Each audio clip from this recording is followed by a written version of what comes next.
today. Great stuff. There he is, George Gambino. Thank you. We'll wander over here because one of the stalwarts of Australian motor racing, Wayne Russell, is going to start this car.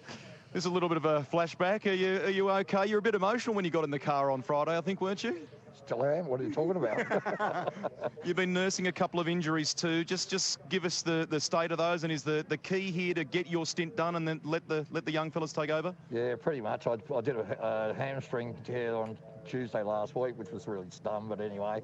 And I got old age arthritis in my hand, but we're good. We're good to go. I mean, this is another great race, isn't it? Most importantly, enjoy it. With my boys, it's all good.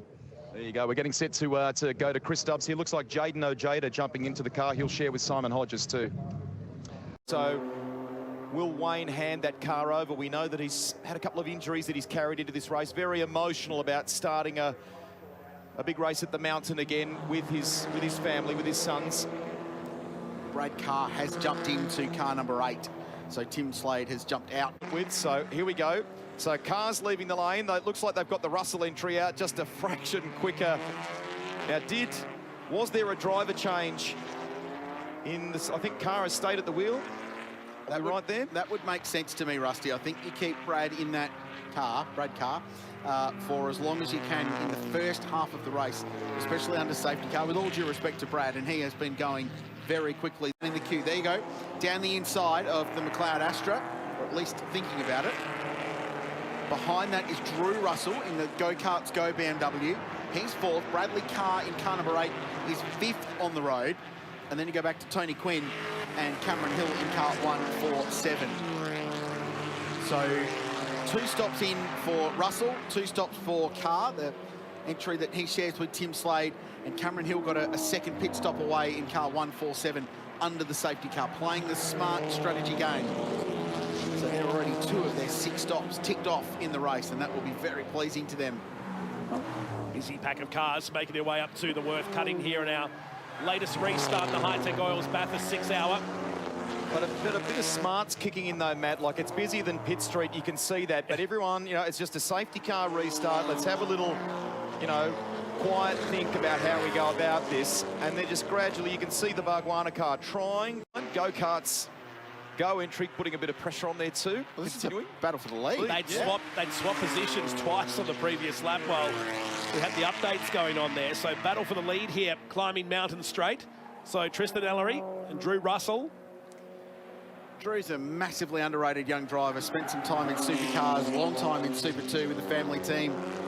Be absolutely thriving on this opportunity. Go-Karts Goes the family firm in Newcastle. Long links to there, and we heard from Wayne Russell at the start of the show. So proud to be racing with his boys. Did the opening stint of this race, and they are very much in contention. And this is the Jaden Ojeda BMW in the lane. Hodges behind the wheel at the moment. They were in the top 5 or 6 early on. They're a long way down the order now. Bonded up on another BMW, but we've got a really good fight for the lead underway. Tristan Ellery and Drew Russell. Some well-known Bathurst surnames, negotiating traffic at the top of the mountain. And this is a big issue for the Mitsubishi Lancer Evo 10. Lots of extinguisher foam down. Was this the car with issues at pit lane earlier in the race? I think it was. So this is not the first time that they've had some fueling issues. So there must be a dry brake coupling issue on the 55. Frankie Mamarella, who's been a long-time supporter of the High-Tech Girls Bathurst 6 hour. But regardless, they're going to be okay, and they'll continue onwards. And looking behind, Cameron Hill has joined this fight. So this is now a 3-car battle for the lead, outright lead and class. And Cameron Hill has decided to fight into this. And Russell's gone through on Ellery Knowles. In fact, it's 4 cars with O'Keefe. They're covered by a second heading down there. He's leading the A1 class, of course. He's the 4th car in your shot. And Cameron Hill goes through. 2 cars, 1 straight. Race lead. He's back in front. And remember, has got that pit stop up his sleeve. The Ellerys have only had 1 pit stop in this race so far. Probably just need to highlight that performance too of Dylan O'Keefe in 4th place relative to the cars in front of him.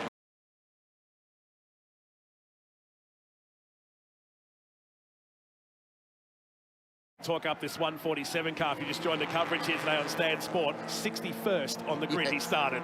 And within 32 minutes of this race, was inside the top 10. It was a remarkable drive from Tom Sargent from the back of the field.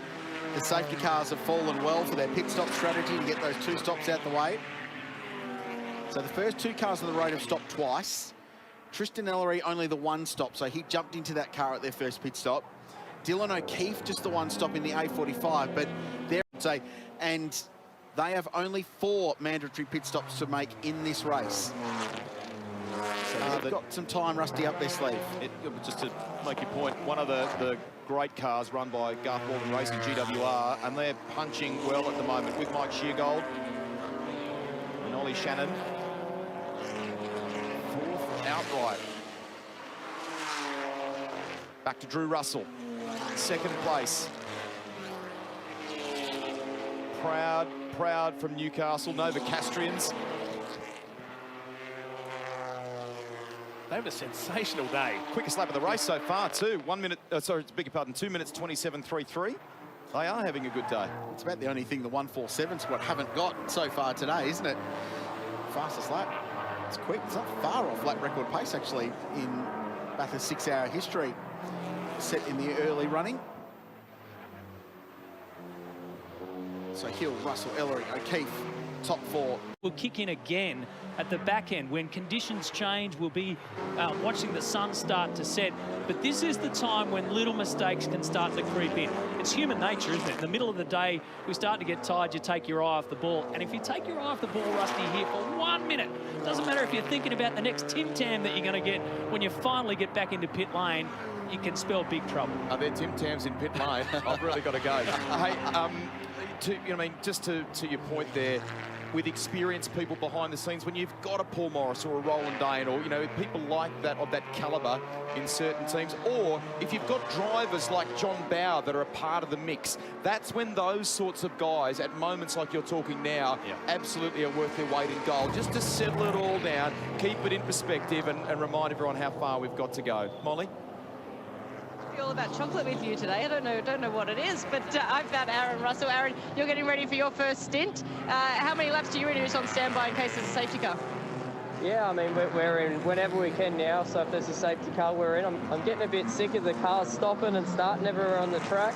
Makes me get up, get ready, and then I have to sit back down again, but no, the big bro, he's doing a good job. Dad did an awesome job this morning, so just go round and round and see where we are in the last hour.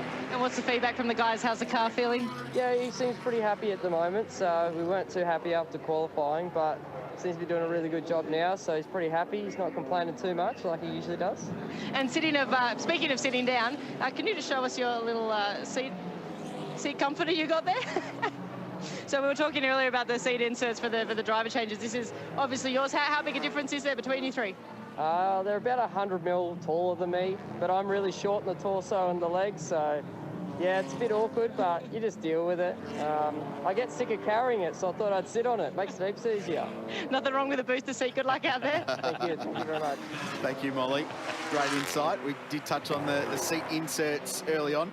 I roped in Aaron earlier in the weekend. He gave Jonathan Thurston's a tour of that car.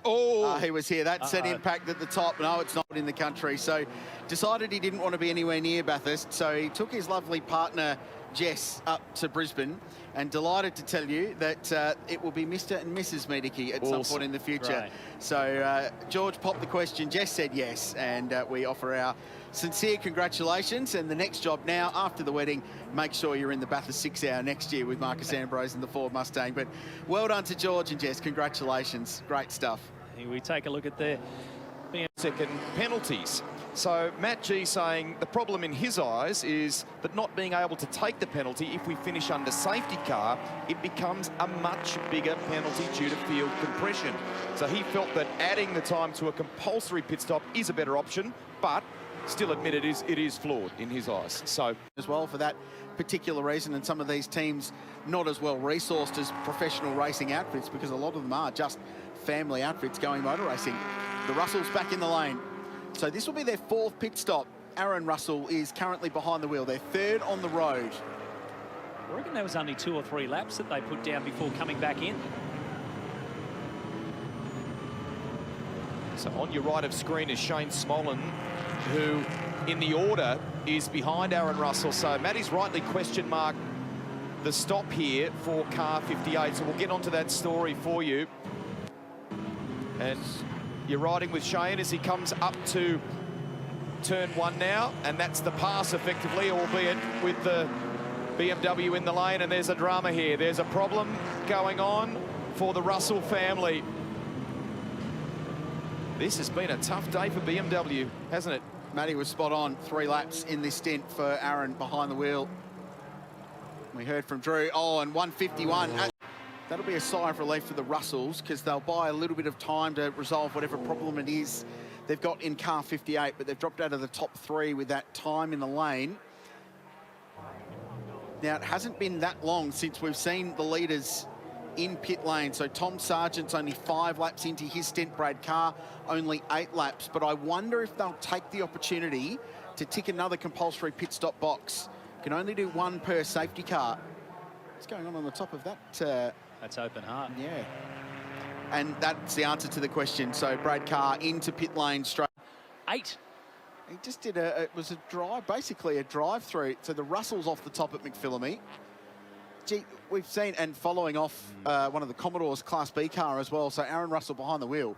The number of cars we've seen just drop off at McPhillamy and not do anything but traverse the gravel trap and rejoin it. They've done all of their compulsory pit stops. So any stop, and they'll have to stop again for fuel before the end of the race, but any stop they make, it can be as fast as they can make the pit stop work. So that gives them a really interesting advantage, I think, going into the final 2 hours of the motor race. They'll definitely have to do 1 more stop for fuel. Based on my numbers, I reckon they're going to probably get to the end on 1 more stop. So interesting, like it, like the way the strategy's playing out. While we're under safety car, we're going to just do a little bit of a reset and take you through an explainer that Chris Stubbs put together on the classes in the High-Tech Oil Bathurst 6 Hour. To my right, in this same garage, is Drew Russell, and you guys have had a terrific day, haven't you, so far? Yeah, we blew an intercooler hose a bit earlier, which cost us about a lap, but we're coming back all right and see what happens to the end. That's what I'm reacting to, because you went out and you thanked all the crew during that last pit stop. Give people watching at home now that you're 3rd in the queue here. What's the play for you and your brother for the remainder of this? Looks like Dad's going to relax for the rest of it. Yeah, I think he's done for the day. I mean, no pressure on either of us. It's probably exceeding our expectations at the moment, so we'll just do the best we can and see where we end up. Leave you to enjoy it. And I've also spoken to Beric Linton over in the background here. Just a reminder of that issue in the early part of the day for that team, who were one of the favourites for... It was energised, lots of purple sectors being set, and this is what happened. Oh, it was wheel to wheel. There was contact from the BMW. Side by side, the margin on the run up to Griffin's Bend. Car 58, Aaron Russell behind the wheel. Nick Percat, well, you know, you give the guy a G up, said the car didn't have pace to burn. He's just done a 2:27.89, which is the fastest lap for that car for the motor race. Driver change happening in the Subaru / Toyota. Same car, different badge. That's the Kiwis. Great to see them back out. They had all sorts of dramas early in the weekend with the crash and all-night repair. I think the most important jobs, what is going on there, is to make sure you've got a clean windshield for the run to the finish, because as that sun gets low, we saw it with Super Cheap Auto TCR yesterday, race 2, driving into the sun is a massive issue at the end of this motor race. So having a clean shield is going to be absolutely critical for visibility. Welcome back, Greg Russ. It's nice to have you back with us for the run to the flag. Thank you, Richard. I feel like I haven't had enough of my drug that is pit lane, if I'm honest. But it was great to be down there and wander around and catch up with everybody. It's so much going on, and very much looking forward to the run to the flag here. We asked Stubbsy the same question, the vibe, what's it like down there today? It's a mixture of everything, and that is, far we go back to the Russell entry, the 58, through the final corner.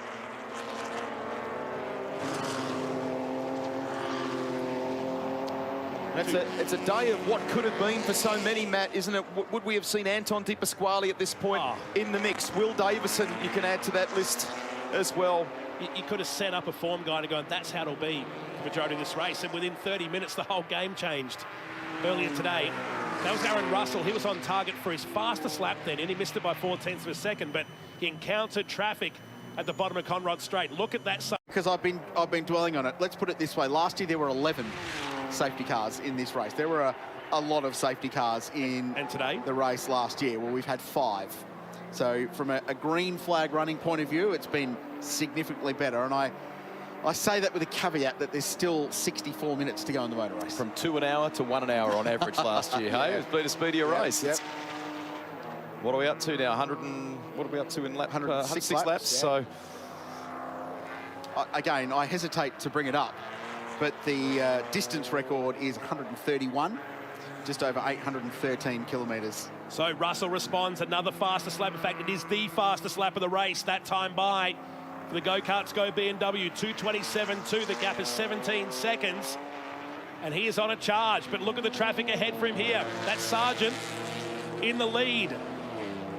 This is great stuff from Aaron Russell.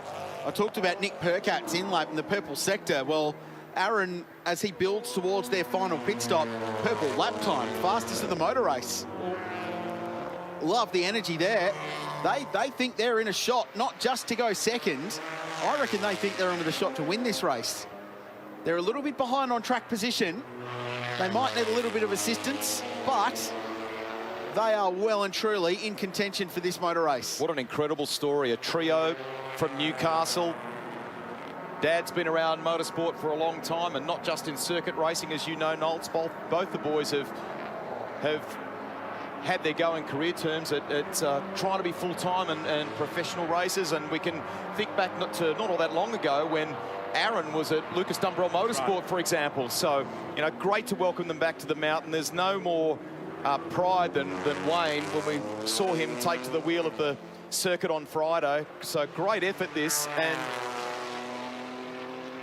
here's an example, Rusty, of how good this stint has been from Aaron Russell. So like for like against Thomas Sargent and Tim Slade, they all stopped on lap 79, was their last pit stop. Obviously, we've just seen a few now. For that stint, Thomas Sargent averaged 2 minutes 34. Tim Slade averaged 2 minutes 34. This is all green flag running. Aaron Russell, 2:32. So average lap speed, 2 seconds a lap faster. So they've gained time through this middle period, this late period of the race. It's been a really big drive from Aaron Russell. This has been enormous.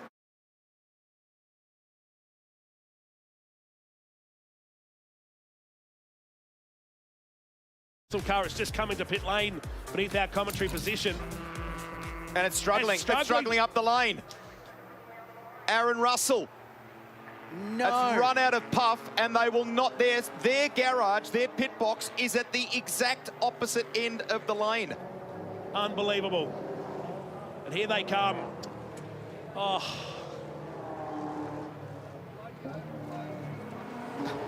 Still time to wave at the camera.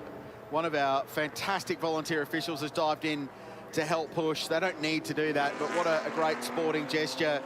The local Legends car in, so that'll be their final pit stop of the day. This place is unbelievable. Brutal. It really is. Brutal. Aaron's just driven one of the best stints of his career. Looks like the Cavic entry in as well, boys. And I think they're changing the right front on that car, are they? So, yeah, right-hand tyres are the go, I think. I'm getting word from the lane, some spies down there working on some strategy, and I reckon they're going to put some tyres on Thomas Sargent and Cameron Hill's car as well. I think they're... Look, this is where he finds himself, 4th on the road, well ahead in Class A1.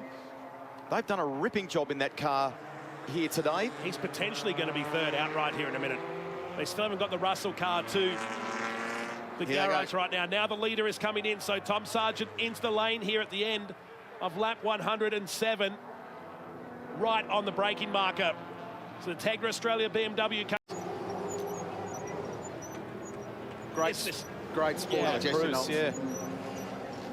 Saw a couple of teams further down the lane push him off originally to get him back down to the pits. You've got to feel for it. One side is in the box seat. These guys were doing the chasing. It's just heartbreaking to watch that shot on the right-hand side. Molly's found Aaron Russell. Yeah, Aaron Russell running out of fuel. Luckily, well, unlucky, but luckily just a pit entry. What happened? Yeah, I think we might have a little pickup issue going on. We probably should have got another 3 laps out of it and got a warning going up Mountain Straight, and she ran out down Conrod. So devastated. I put my heart and soul into that stint. That car was capable of a low 6, so it was getting better and better and better as the stint went on. And you know, I was actually I didn't want to get out of it. I felt really good in the car, and I just feel bad for all the guys that put so much effort in, and to come up that short, that half a lap that we needed, it's just gut-wrenching. But you know, I'm really proud of all the guys and Dad and Drew. They've done such a good job, so I'm gutted, don't get me wrong. My heart's been ripped out of my chest right now, but you know, what do? That's motor racing. Yeah, we're all feeling for you. Fastest lap, still holding fastest lap of the race. The pace was incredible. Speaking of your amazing crew, I think they're having a well-earned rest, maybe back there and back here. But how cool was that? Long push uphill all the way to get you here. I know. I asked for recruitment to come and take over, but it's too hard with the rules. And you see all the guys lying on the ground dead. I mean, they put their heart and soul into this. It's just gutting, but that's motorsport as it is. Hopefully, safety car, you can move up a few, but hard luck. Fingers crossed. Thank you. Red eyes and a little choked up there, Aaron Russell. I think